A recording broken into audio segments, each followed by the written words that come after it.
మహాభారతాన్ని ఎందుకు రాశానంటే మరి గోండులో కూడా పూర్వం నుంచి కూడా ఈ కథని చెప్తూ వస్తున్నారు. మా పూర్వీకులు గోండు సమాజానికి చెప్తూ వచ్చారు. మరి ఆ గోండు కథలు విని మరి అందులో ఉన్నటువంటి పేర్లను వాళ్ళ పుట్టిన పిల్లలకు పేర్లు పెట్టడం జరిగింది. ద్రౌపది అంటే మా భాషలో ద్రుపద అంటాం. అదేవిధంగా కుంతి అని అంటే మా భాషలో కోత్మ అని అంటాం. అదేవిధంగా గుడిదూర్తు రాజా అని ఉంటుంది. ఇవన్నీ పేర్లు ఉన్నాయి. నకుల్ దేవ్, సహాదేవ్ ఇవన్నీ ఉన్నాయి. కానీ మా వారికి ఈ కథ అనేది పూర్తిగా తెలియదు.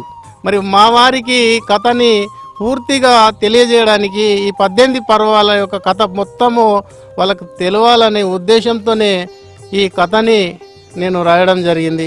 ఈ కథని మా సమాజానికి చేరు చేయాలి. వాళ్ళకు కథ తెలియదు కాబట్టి వారికి అందించాలనే ఉద్దేశంతో ఈ కథ. నేను చిన్నప్పుడు రామాయణం అప్పుడే నేను 5వ తరగతి చదువుతున్నప్పుడు అప్పుడే ఉట్నూరులో నేను ఉట్నూరులో 5వ తరగతి చదివినప్పుడు అప్పుడే టీవీలు వచ్చినాయి.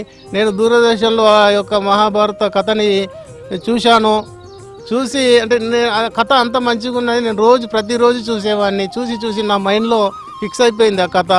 అదేవిధంగా 10వ తరగతి చదువుకున్నప్పుడు కూడా 9-10వ తరగతి చదువుకున్నప్పుడు కూడా మా ఉపాధ్యాయులు రాజు సార్ కానీ చంద్రమౌళి సార్ కానీ వాళ్ళు ఏదైనా కొద్ది సందర్భం వస్తే వాళ్ళు 2 పీరియడ్లు తీసుకొని మాకు కథలు చెప్పేవారు. అట్లా నేను కథలో లీనమయ్యేవాడిని. మా గోండి సమాజంలో నేను కూడా గోండి భాషలో నేను రాయాలని నాకు ప్రేరణ కలిగింది. అప్పుడు కొద్దిగా ఒక్క సంపుటం రాసిన. ఆ పుస్తకం ఎడిపోయిందో తెలియదు. గోండి భాషలో రాసే ప్రయత్నం చేసిన. కానీ అప్పటికి ఇప్పటికీ నా భాషలో నా రచనలలో చాలా తేడా వచ్చింది. కాబట్టి ఇప్పుడు రచన చేయడం అనేది చాలా వేగంగా జరుగుతున్నది. అప్పటికిప్పటికి చాలా మార్పు వచ్చింది. కాబట్టి నేను రాయదలుచుకున్నా.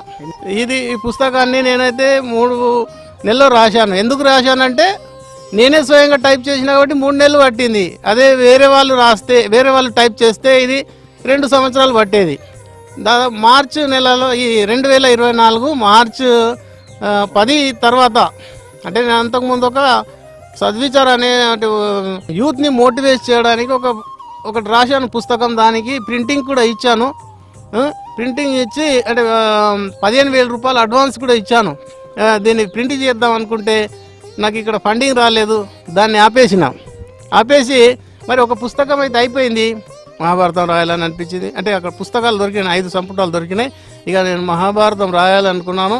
మరి ఈ రచించినటువంటి పుస్తకాన్ని జూలై 7వ తారీఖు రోజున ఆదిలాబాద్లోని జడ్పీ కాన్ఫరెన్స్ హాల్లో మరి ఆదిలాబాద్ జిల్లా కలెక్టర్ గారు రాజర్షి షా చేతుల మీదుగా మరియు రాజకీయ ప్రతినిధులు వారి చేతుల మీదుగా ఈ పుస్తకాన్ని ఆవిష్కరించడం జరిగింది.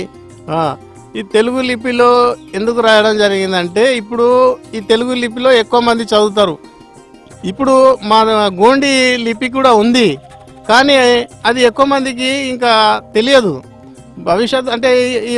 భవిష్యత్తులో ప్రభుత్వం కనుక ప్రోత్సాహం చేస్తే మరి దీన్ని రాజ్యాంగంలోని 8వ షెడ్యూల్లో చేర్చే ప్రయత్నం కనుక చేస్తే అన్ని స్కూళ్ళల్లో ఈ యొక్క గోండి లిపిని ప్రవేశపెడితే అందరూ కూడా చదివే అవకాశం ఉంటుంది. భవిష్యత్తులో నేను కూడా మహాభారతాన్ని మా గోండి లిపిలో రాసి ముద్రిస్తాం. ఇంకా 2012లో మరి గుంజాలలో మరి గోండు శాసనాలు బయటపడ్డాయి.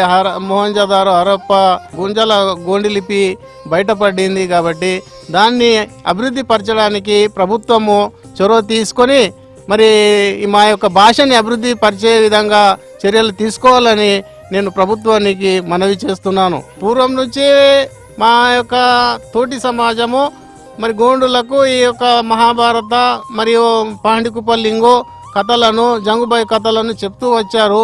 మరి ఆ పరంపరని ఇంకా కొనసాగిస్తూ నేను ఆదివాసీ పిల్లలకు కూడా ఈ యొక్క భాష తెలియాలి, ఈ యొక్క కథను నేను రాయడం జరిగింది. పండోక్న మహాభారత్ అనే తెలుగు అనువాదాన్ని గోండి భాషలో రచించినటువంటి కవి కళాకారుడు ఆదివాసీ ముద్దుబిడ్డ తొడసాం కైలాష్ టీచర్ గారు ఈరోజు వాగాపూర్ గ్రామానికి చెందడం మాకెంతో ఆదర్శప్రాయం. వారు ఏ రోజైతే చదువులో అన్నింటిలో పేదరికాన్ని అనుభవించి కూడా వారి నాన్నగారు వారి సోదరుల నడవడికలో వారు చూపినటువంటి మార్గదర్శనంలో అనేకమైన ఎంఏ పొలిటికల్ ఇంగ్లీష్ లిటరేచర్ చదివి ఈరోజు భాష పైన సాహిత్యం పైన పట్టు సాధించి మహాభారత కథను ఆదివాసులకు పండోక్న మహాభారత్ అని ఆదివాసి అనువాదం తీసుకొచ్చి ఈరోజు అందించడం మా గ్రామానికి మా గ్రామ ప్రజలందరికీ గర్వకారణం. వారు కూడా తన జీవితంలో కవిగా కళాకారునిగా మరెన్నో ఉన్నతమైన స్థాయికి ఎదగాలని చెప్పేసి గ్రామ ప్రజలందరి తరపున మేమందరం కోరుతూ వారి రచనలు అందరికీ అందే విధంగా ప్రభుత్వం కూడా కృషి చేయాలని చెప్పేసి ఈరోజు విన్నవిస్తూ వారు అన్ని విధాలుగా ఎదగాలని చెప్పేసి మేము గ్రామ ప్రజల తరపున దేవుణ్ణి వేడుకుంటూ మా ఊరుకు చెందినటువంటి తొడసం కైలాష్ టీచర్ గారు ఆదివాసి అనువాదంలో మహాభారత్ కథను రచించడం గర్వకారణంగా ఉందని తెలియజేస్తూ సెలవు తీసుకుంటున్నాం. తొడసం కైలాస్ గారు గోండి భాషలో భారతం రాయడం చాలా అభినందనీయం. అతడు చాలా కష్టపడి ఈ భారతాన్ని గోండి భాషలో రాసిండు. అయితే దాన్ని తెలుగు లిపిలో రాసినందువల్ల అందరికీ, అంటే గోండి వాళ్ళే కాకుండా ఇతరులందరూ కూడా చదవడానికి అవకాశం ఉంది. అయితే ఇతరులు చదవడానికి అవకాశం ఉంది కానీ అది అర్థం కాదు. ఎందుకంటే గోండి భాష మనకు కొంచెం వస్తేనే కానీ అది అర్థం కాదు. భారతం కొంచెం తెలుసు కాబట్టి ఆ భాషలో ఉన్నప్పటికీ కూడా మన లిపిలో ఉంది కాబట్టి మనం చదువుకుంటూ పోతే అర్థమవుతూ ఉంటుంది.